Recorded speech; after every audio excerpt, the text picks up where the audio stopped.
새벽에도 주님 앞에 나와 기도함으로 하루를 시작한 우리 성도님들 모두에게 우리 4절 후반부에 보면 이런 말씀이 있어요. 주의 구원을 사랑하는 자들이 항상 말하기를 하나님은 위대하시다 하게 하소서. 오늘 하루 위대하신 하나님을 경험하게 되는 그런 귀한 하루가 되길 주님의 이름으로 축복합니다. 오늘 함께 읽은 시편 70편의 말씀, 다윗의 시, 기념식에서 인도자를 따라 부르는 노래라고 이렇게 제목이 되어 있고요. 내용은 1절부터 5절 너무나 간단해요. 짧아요. 자기의 고통을 보고 기뻐하는 그 악인들의 조롱, 또 위협, 그 가운데에서 하나님 나를 속히 건져주세요. 이 말씀을 드릴 텐데, 그리고 하나님을 찾는 그 의인들의 회복을 위해서 간구하는 내용이 오늘 시편 70편의 내용입니다. 보통 한국 사람들의 특징을 이야기할 때요, 어떤 특징을 이야기하냐면 빨리빨리 이야기해요. 빨리빨리. 예. 그래서 그 외국인들이 본 그 한국인들의 그 빨리빨리 문화를 10가지 뽑아놓은 것이 예전에, 지금도 있는지 모르겠는데 예전에 나왔던 게 있어요. 그래서 그거를 잠깐 말씀을 한번 드려볼게요. 나도 여기 들어가 있지 않나 한번 살펴보셨으면 좋겠어요. 12가 뭐냐면, 편의점에서 음료수를 마신 후에 계산한다. 이런 경험이 있는지 모르겠어요. 그리고 9위는 뭐냐면 3초 이상 열리지 않는 그 우리 인터넷 웹사이트는 닫아버린다. 3초 이상 열리지 않으면 닫아버려요. 그리고 이게 많이 공감이 되는데 볼일 보는 동시에 양치질을 한다. 네. 여러분들은 안 그러는군요. 네. 그다음에 7위는 영화관에서 스크롤이 올라가기 전에 나간다. 6위 많은 분들이 이거는 동조할 것 같아요. 3분 컵라면이 익기 전에 뚜껑을 열어 먹는다. 그다음에 5위가 뭐냐면 엘리베이터 문이 닫힐 때까지 닫힌 버튼을 누른다. 네. 아무도 안 그런 것처럼 이렇게 쳐다보시네요. 네. 그다음에 4위, 이거는 흔하지 않은 것 같은데 삼겹살이 익기 전에 먹는데요. 외국 사람들이 우리나라 사람을 봤을 때 익기 전에 먹는데요. 그리고 3등이 뭐냐면 화장실에 들어가기 전에 지퍼를 내린다. 여자들보다 이제 아마 남자들이 많이 그런 것 같은데, 2등은 버스 정류장에서 버스와 추격전을 벌린다. 외국인들이 볼 때 정말 희한했던 거예요. 기다리지 않고 계속 앞으로 달려가고 막 그러니까. 대망의 1위가 뭐냐면 자판기 커피컵이 나오는 곳에 손을 놓고 기다린다. 아마 다 한 번쯤 이렇게 경험을 해봤을 것 같은데, 왜 새벽부터 이런 이야기를 하느냐? 오늘 1절부터 5절 되게 짧아요. 짧은 말씀인데 여기에도 빨리가 등장해요. 빨리. 그것도 처음 절과 마지막 절에 등장합니다. 물론 빨리라는 단어는 아니에요. 근데 이 시편 70편의 이 기도의 처음과 끝에는요, 빨리 대신에 뭐라고 쓰여 있는지 아십니까? 속히. 예, 속히.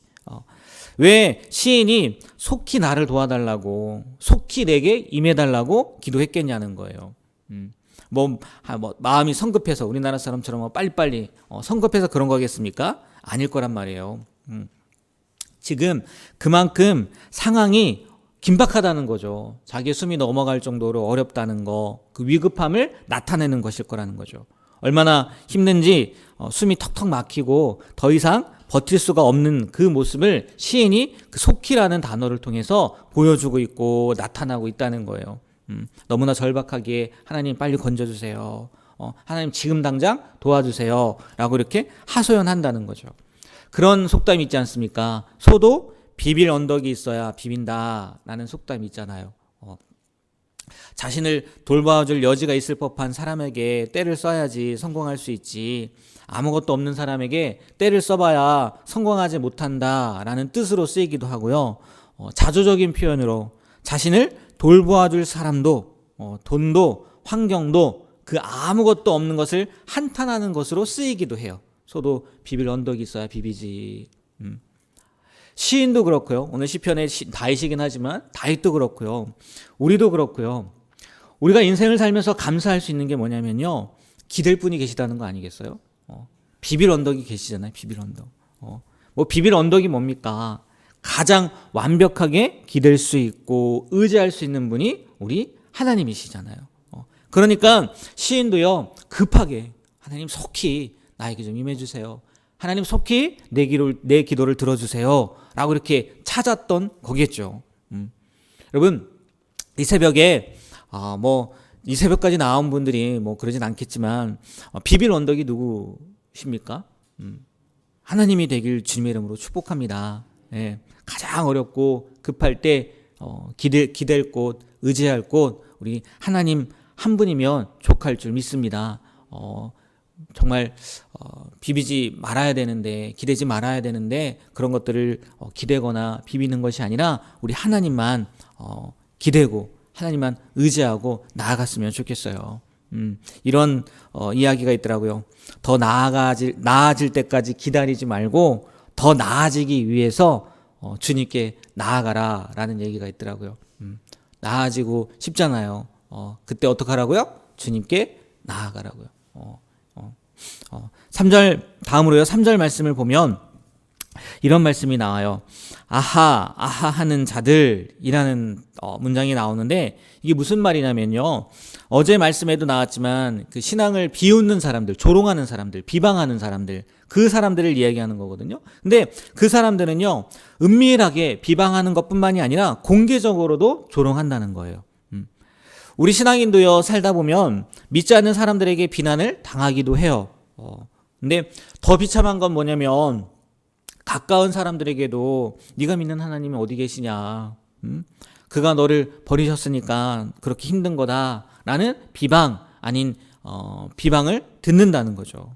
그렇다면 시편의 기자만 이런 고난을 당하겠냐는 거예요. 또 우리만 이렇게 힘든 일들을 당하고 사느냐는 거예요.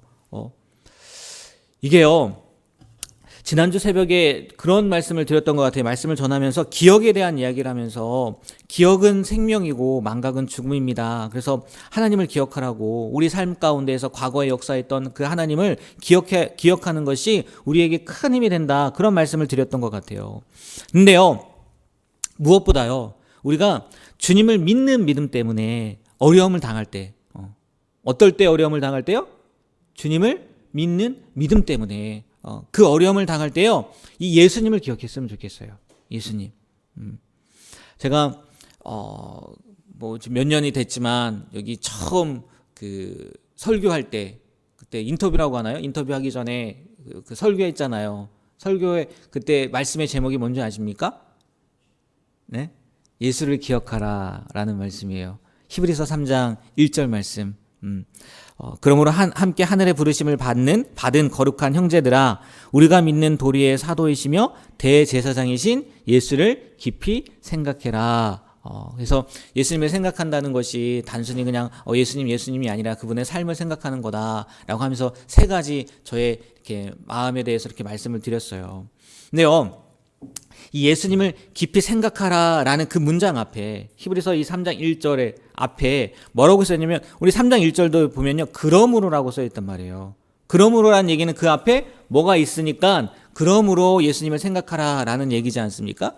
그 앞에 2장 18절에 2장 18절에 뭐라고 써있냐면요, 그가 시험을 받아 고난을 당하셨은즉 시험 받는 자들을 능히 도우실 수 있느니라. 그러므로 예수를 깊이 생각하라. 이렇게 히브리서 말씀이 이어지는 거거든요. 예수님께서도요, 어려움을 당하셨기 때문에요, 능히 우리를 도울 수 있다는 거예요. 또 솔직히 따지면 그 누구보다도 우리 주님, 예수님만큼 억울한 분이 어디 있겠습니까? 믿음의 길을 살아갈 때 말씀드리는 거예요. 그냥 어려움을 당한 게 아니라. 우리 주님도요, 십자가에서 동일한 모욕을 받으셨다는 거죠. 다만 오늘 시편의 기자는 기도했고, 주님은요 그때 침묵하셨죠. 십자가의 고통 가운데. 물론 침묵한 건 아니죠. 엄밀히 따지면 그 전에 기도를 하셨지만, 침묵하는 것도 맞고 기도하는 것도 다 맞아요. 근데요, 시편의 기자처럼요, 구원을 바라는 기도뿐만이 아니라, 당연히 기도해야 되는 거 아니겠습니까? 힘든 일을 겪고 있는데, 예수님을 믿음으로 말미암아 어려움을 겪고 있는데, 비난을 당하고 있는데, 조롱을 당하고 있는데, 당연히 기도해야 되죠. 그런데 그 기도뿐만이 아니라 결국 승리하게 하실 하나님을 바라보면서 예수님처럼 때로는 잠잠할 수 있는 큰 믿음을 소유하게 되길 주님의 이름으로 축복합니다. 내가 얼마나 아프겠어요.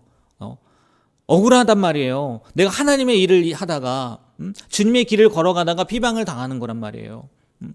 그러니 얼마나 하소연하고 싶고 누군가는 붙잡고 이야기하고 싶고 그러지 않겠습니까? 그때 시편 기자는 하나님 앞에 고백했다는 얘기고, 예수님은 그럼에도 불구하고 어떻게 했다는 거예요? 침묵했다는 거잖아요. 우리가요 예수님처럼 시편 기자처럼 그런 큰 믿음을 갖게 되길 주님의 이름으로 축복합니다. 네, 우리와 함께 하신 하나님을 기억했으면 좋겠어요. 그리고요 그 기억이요 그 고통을 그 비아냥을 그 비웃음을요 이기게 되길 주님의 이름으로 다시 한번 축복합니다. 네, 그래서요 어떠한 일이 와도요 담대하게 담담하게 이 세상 가운데 살아가는 귀한 삶이 되길 주님의 이름으로 부탁드립니다. 그리고 4절을 보면요 우리 4절 말씀 한번 다 같이 한번 읽어볼까요? 주를 찾는 모든 자들이 주의 구원을 사랑하는 자들이 항상 말하기를 하나님은 위대하시다 하게 하소서. 아멘. 주를 찾는 모든 자들이 주님으로 말미암아 기뻐하고 즐거워하고 또 주의 구원을 사랑하는 자들이 항상 하나님은 위대하시다 이렇게 할 수 있도록 해달라는 거예요. 근데 저는 이 문장을 보면서 두 단어가 눈에 띄더라고요. 어떤 단어였냐면 모든 자들 그리고 항상 주를 찾는 모든 자들이 항상 하나님을 기뻐하고 또 하나님이 위대하다 이렇게 이야기하게 해달라는 거예요. 하나님을 찾는 모든 사람이 하나님으로 말미암아 기뻐하고 즐거워하게 된다는 거. 정말 희망의 말씀이지 않습니까? 우리뿐만이 아니라 우리도 이 안에 포함되는 거겠죠. 근데요 문제는 뭐냐면 모든 사람이 그러지 않는단 말이에요. 지금 여기 시편 다윗이요 그렇게 기도하잖아요. 모든 자들이 항상 하나님은 위대하시다. 하나님만이 우리 하나님입니다. 이렇게 고백하고 찬양하고 즐거워하게 해달라고 하는데 문제는 뭐예요? 항상 그러지 못한다는 거죠. 항상. 이유가 뭘까 생각해 봤어요. 이유가 뭘까? 여러분은 아닐 수도 있겠지만 저는 그런 생각이 들더라고요. 언제나 한결같아야 되는데 한결같지 못한 내가 문제구나. 하나님은요 한결같아요. 하나님은 변함이 없어요. 그리고 우리가 늘 고백하잖아요. 신실하시다고.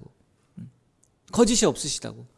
하나님은 늘 그 자리에 계시고요. 한결같고요. 변함이 없는데 문제는 뭐냐? 내가 한결같지 않더라고요. 때로는 환경 때문에 주님을 의지했던 나의 모습이 기뻐했던 나의 모습이 변하기도 하고 때로는 사람 때문에 나의 모습이 그렇게 변하더라고요. 항상 하나님은 위대하신데 내 형편 때문에 내 상황 때문에 항상이라는 단어가 빠지고 하나님 이때만 위대하시네요. 하나님 이때만 하나님을 찬양할 수 있을 것 같아요. 라고 이렇게 고백하지 않나 그런 생각이 들더라고요. 만약에요 저도 마찬가지지만 여러분의 삶 가운데 이렇게 항상 하나님만을 바라보게 하는 그 사이에서 그 관계에서 틈을 내게 하는 문제가 있다면요 그 문제를 속히 버리시게 되길 주님의 이름으로 부탁드립니다. 하나님과의 관계에 있어서요 틈이 난다 그럼 그때부터 문제가 시작되는 거예요. 그 틈을요 빨리 메웠으면 좋겠어요. 그 의심의 틈, 그 원망의 틈, 또 아니면 불신의 틈 이런 틈들이 있다면 빨리 메꿔서요 항상 하나님만을 찬양하고 항상 하나님의 위대하심을 우리의 입술을 통해서 고백하게 되는 그런 귀한 삶이 되길 주님의 이름으로 다시 한번 부탁드립니다. 네, 마지막으로 5절 오늘은 짧아서 하나씩 말씀을 드리는데 5절 말씀을 보면 자신의 가난함 그리고 궁핍함을 고백을 해요. 그리고 실제로 정말 그런 상황 가운데 있었던 것 같아요. 근데요, 이 다윗은요, 그 걸로만 끝나지 않았단 말이에요. 뒷부분에 보면요, 하나님의 위대하심에 대한 고백을 한단 말이에요. 그리고 하나님께서 도와주실 것을 간구하며 나아간다는 거예요. 이게 시편의 다윗의 기도를 통해서 자주 얘기했던 게 뭐냐면 다윗은요 하나님을요 정말 제대로 알았던 것 같아요. 하나님이 어떤 분이신지. 그래서 넘어졌다가도 무너졌다가도 다시 한번 그 하나님을 바라보고 일어서게 되는 것 같더라고요. 다윗은요 내가 어떤 존재인지도 알았을 뿐만이 아니라 하나님이 어떤 분인지도 명확하게 알았어요. 그래서 하나님의 부요함이 나의 가난함을 나의 가난을 부욕해 할 수 있는 거고, 하나님의 풍성함이 나의 궁핍을 풍성하게 할 수 있는 분이라는 걸 늘 믿고 의지하며 나아갔다는 거예요. 무슨 말씀을 드리고 싶은 거냐? 여러분 이 얘기 들어보셨을 거예요. 아는 만큼 믿는다는 거예요. 아는 만큼. 우리가요 하나님을요 제대로 알았으면 좋겠어요. 제대로. 그냥 막연하게 아는 게 아니라 하나님은 이런 분이겠지가 아니라 하나님은 이런 분입니다.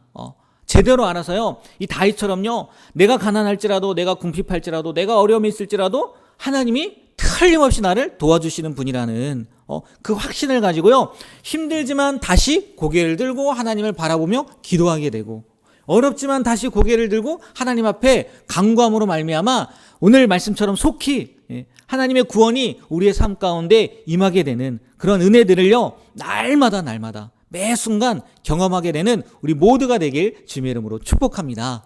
기도하겠습니다.